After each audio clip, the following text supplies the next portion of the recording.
Hello. Good morning, everyone. I'm trying to get my lights right. Good morning. Good morning. I'm coming on. I only have just a little few minutes to come on this morning. We've got a busy day ahead. We're shooting infomercials and product shoot and all kinds of stuff this morning today. So we set aside complete days for content creation and reels and all kinds of stuff. So today's a content creation day. So my makeup artist will be here in just a few minutes and we're getting ready to go to the studio and right. So what's today? Wednesday. Today Wednesday? Yeah, happy Wednesday.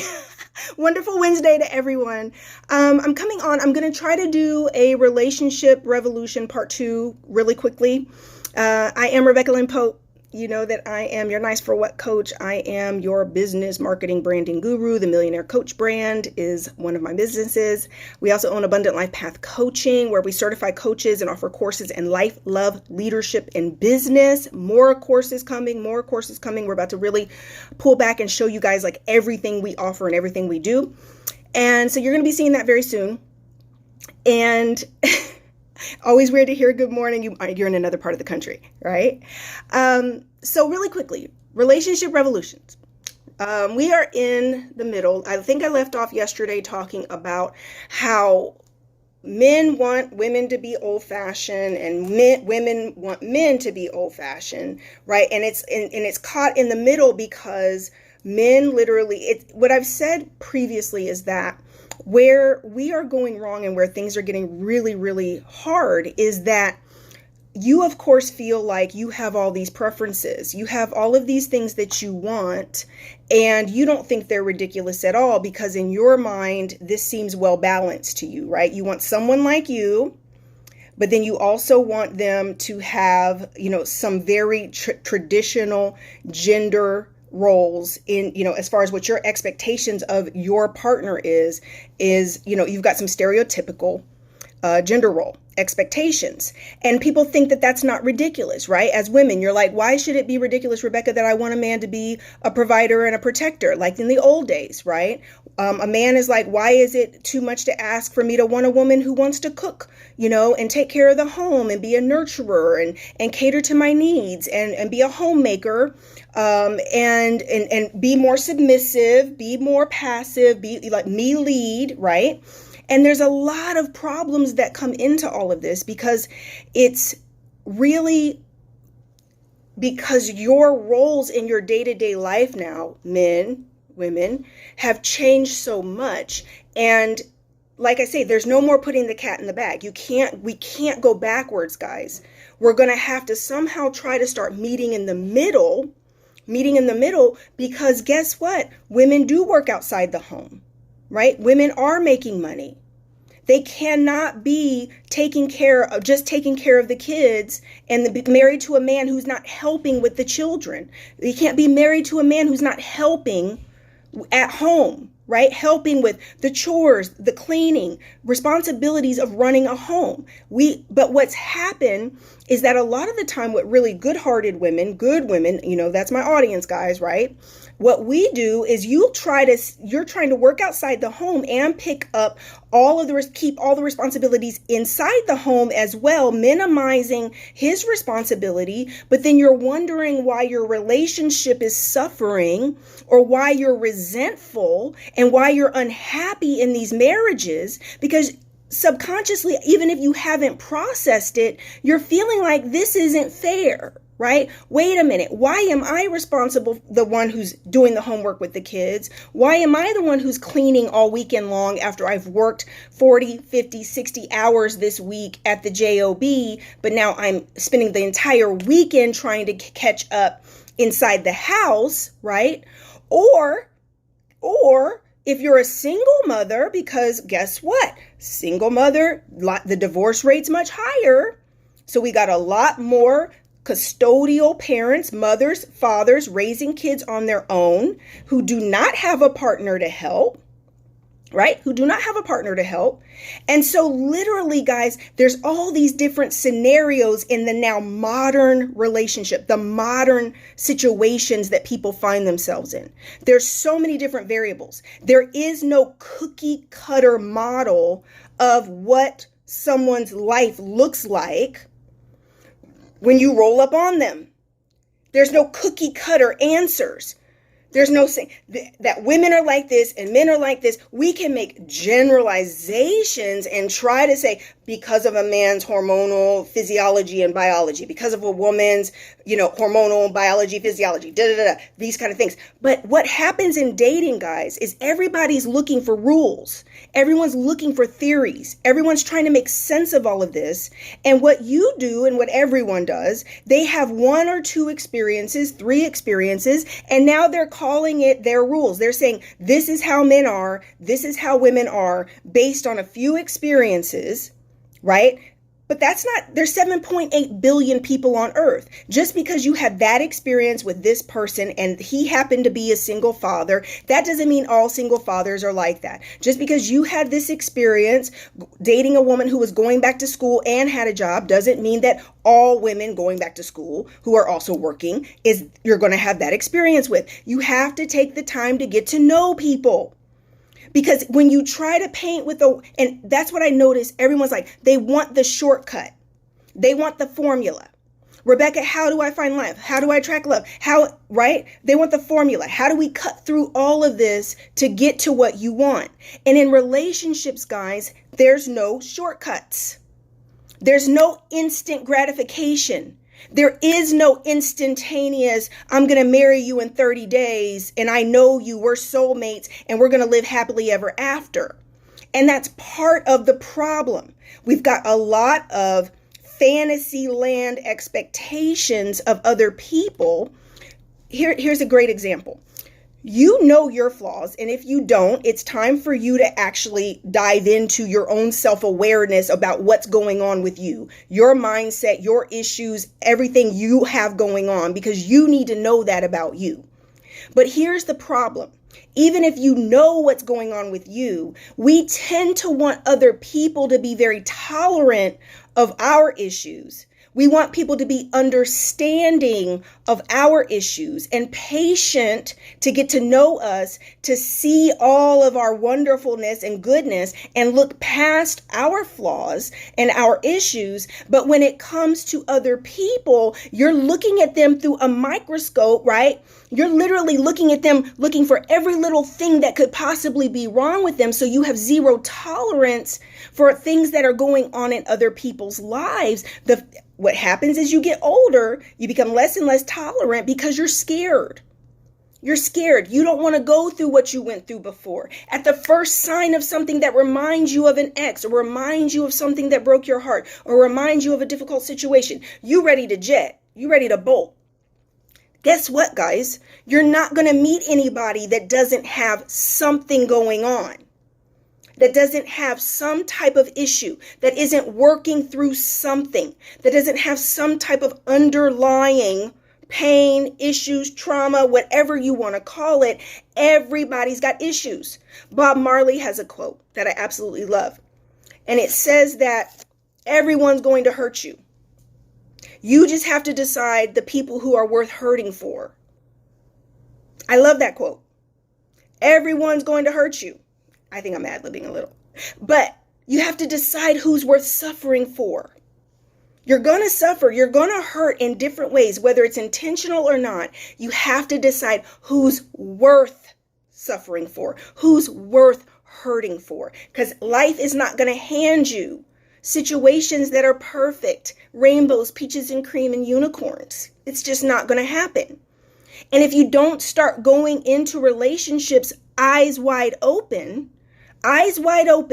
stop drinking the Kool-Aid that you're going to somehow come upon this perfect, ideal person that it is going to somehow be so much easier. I'll never forget. Carrie and I had been married about maybe a year and a half.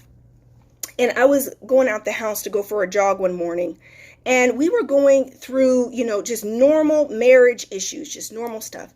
And I was running And as I was running, I was like, this shit is hard. Like, dang. Like, you're dealing with, this person comes into the relationship with all of their, issues and trauma and expectations and childhood and upbringing and conditioning and culture and all mindsets. This person brings all this in. You come in with a whole different setup, even when you're compatible, even when you have so much in common. How you process, how you communicate, what are your values, what are your core values, what are your core beliefs, how do you operate? Like, there's so many variables to this, right? And I was like, this shit is hard. And I was like, now wait a minute. Carrie and I are soulmates. I mean, guys, I've never loved anybody the way I love Carrie Pope. Never been this compatible with someone. Finally found that person that is just, man, amazing for me, amazingly compatible. Similar hearts, similar focus, similar heart posture, mind posture, spirit posture, faith levels, our hearts for people, right? We have so much in common. We're best friends. We're soulmates. But it's still hard. Hard, hard, hard. There are days that you're sitting there like, how can this be so complicated? Why is it so hard to be able to understand each other? It still requires so much compromise, so much patience and understanding, because you are dealing with another human being. There is not any other type of relationship in your life that requires the level of investment, time, attention, work that an intimate romantic relationship requires of you. Think about it. Your kid's grown. You got your mama, your cousins and them. Do you have to talk to them every day? Do you have to wake up with them every day? Do you have to encourage them and support them in order to be a good partner every day? Do you need to be able to be vulnerable with them to get what you need from them in support as well? Think about what I'm saying, guys. Everything's changed because you now have to be able to work together, be a partnership, because our modern times now have put so many different pressures, requirements, responsibilities on both partners. It's no longer just the woman does this and the man does this. And as long as you do your role, and as long as you do your role, you're doing what each other expect. It's like I said yesterday when I mentioned Oprah's interview, right? Once you get married, the conditioning of your mind, and especially ladies, I'm speaking to you, your expectations when you get married, automatically all the conditioning and programming you've had about what a husband's supposed to do, what a wife is supposed to do, all of this programming kicks in. And all of a sudden, when you were dating, everything was great. You now are looking at him and saying, but you should be paying more of the bills, and you should be doing this, and you should be doing that. Because all this programming kicks in that may not have anything to do with your situation. It may not be the reality. And everything was fine before you said, I do. Everything was fine. But now here, all of this old programming and conditioning based on a society that no longer exists. No longer exists. When you used to be able to look at a man and say he's the sole breadwinner, provider, protector, is a time when you as a woman were not working outside of the home. Leader of the family. Yep, you're making all the money. You're making the major decisions, right? For what we're doing as a unit for this family and this household. But that's no longer the case. If you don't start making decisions together as a partnership, things begin to fall apart very quickly. Why? Because there's so much pressure and demand. Pressure and demand put on all of us in all of these different roles that we now play, right? Because they are demanding. You don't have to deal with your mama every day. You don't have to deal with your grown kids every day. You don't have to talk to people you don't want to talk to every day.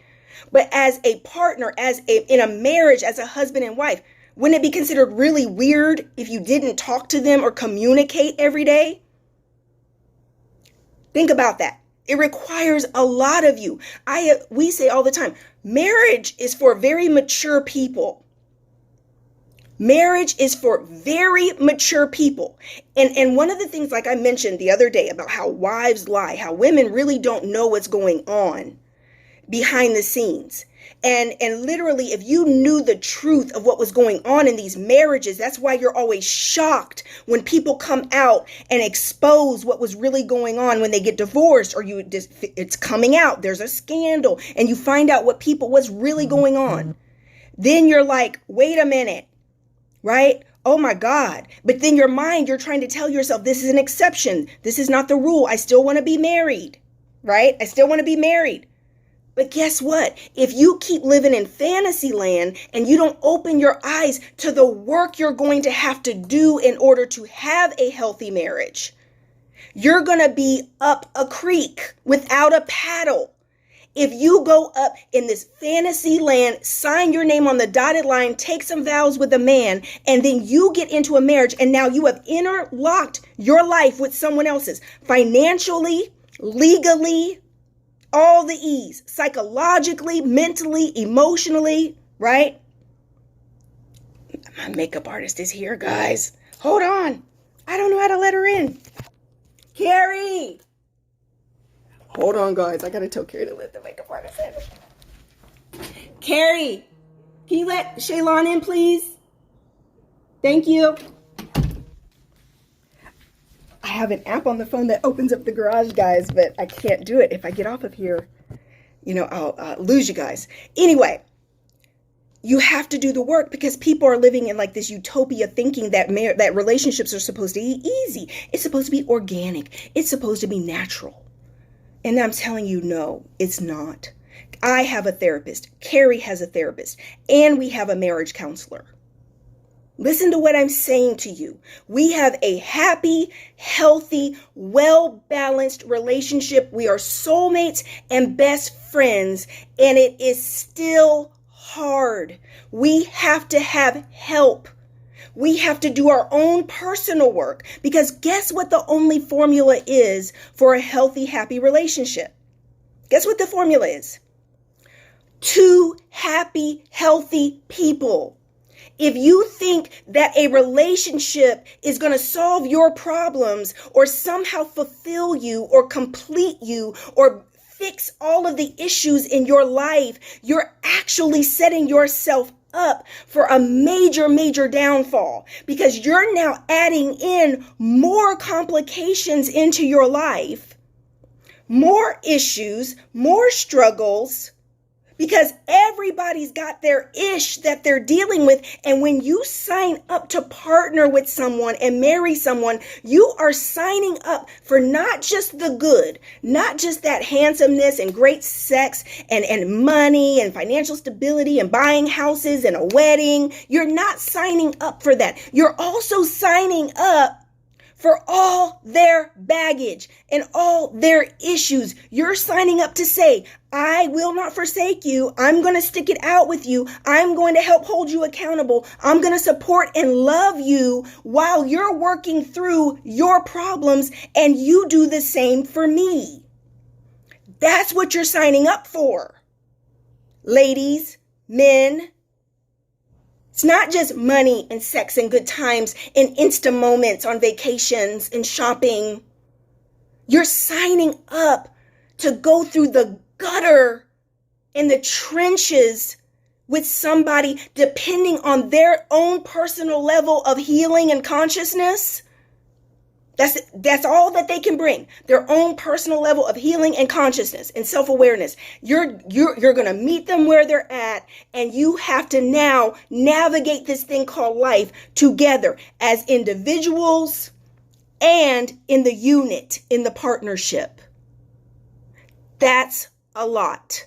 Is everybody ready for that? Honey, if you really stop and get honest, most people are so busy just trying to deal with you.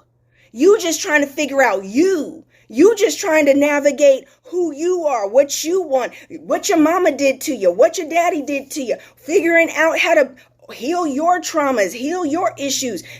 Think about what I'm saying. It's hard enough just doing that. And if you haven't even begun to do that, imagine going and signing up to be in a relationship and now you taking on their issues too. And guess what a lot of good-hearted people do? A lot of good-hearted people will think they're working on themselves, but then they get in a relationship and it's so much easier to focus on someone else. It's so much easier to take on a project and to look at all the things that are wrong with them. But you came into the situation with issues. You came into the situation with problems. But it's so much easier to focus on someone else. I'm going to help him heal. I'm going to help her heal. Healers and good-hearted people love project people because you're so needed. They need you. You're able to make a difference. You're helping. But the problem is when it starts to go to hell in a handbasket and now you feel like they're the reason you're hurting more. But truth be told, you hadn't even focused on yourself to do enough of your own healing work. These wounds and issues that you brought in, you now want to blame on that person, but you were already bleeding when you showed up. So now they're bleeding, you're bleeding, and now you're hurting each other more, and you're pointing the fingers at each other to say, it's your fault I'm hurting, and no, it's your fault I'm hurting. You did this to me. No, you did this to me. But in reality, both of you came in walking wounded, bleeding all over each other. Because we've got to create a movement and a conversation that begins to hold people accountable to work on themselves. Guess what the greatest work you could do to have a healthy relationship? What's the greatest work you could do? Work on you. Men, work on you. Women, work on you. And then when you get in a relationship, that's part of your self-care, part of you taking care of yourself. It's normal for you to be in therapy, normal for you to be in coaching, normal for you to be reading books, working on you. Guess what? It's very powerful when two people come together who are committed to personal development and healing individually, but now together you're holding each other accountable to be your best. That's the best case scenario, guys. That's me and Carrie. That's the reason we're so happy. That's the reason we're such a healthy relationship. Accountability, personal development. I don't have it all figured out. He doesn't have it all figured out. But together we're supporting each other. And every day, every month, every quarter, guys, I literally have a new discovery about myself. Like, dang, I didn't know I struggled with that. Relationships are like mirrors. And they show you who you are. That's why you think you can be doing great personally. And then you get in a relationship and all hell breaks loose, because it's only in relationships that God sets a mirror in front of you to show you your struggles, to try to teach you some lessons. He's pointing to the pain, pointing to the issues for both of you, so that you can go do your work, because in isolation, you can think you're doing great. I got this, right? Oh, I got this. I'm doing my thing. I'm making my money. Got my new car. I'm doing my thing. I got my degree. I'm working on this. I'm going to start a business. Alone, you feel like you are bombed, like you just got it going on, boo. Get in a relationship. That's why your friendships are difficult. They're mirrors. They point to the issues, and we don't like to see the issues. We don't like to see the stuff inside of us that needs to change in order to level up, in order to live abundantly. We don't want to see that. We don't want to see it. It hurts. It's hard. All right, I got to run. There might be a part 3. I don't know, because I didn't really cover everything I needed to in Relationship Revolution. But anyway, I got to run. I love you. Mwah. Makeup artist is here. Got to get to my content creation day. Talk to you guys soon. Blessings and abundance. I will see you guys later. Bye.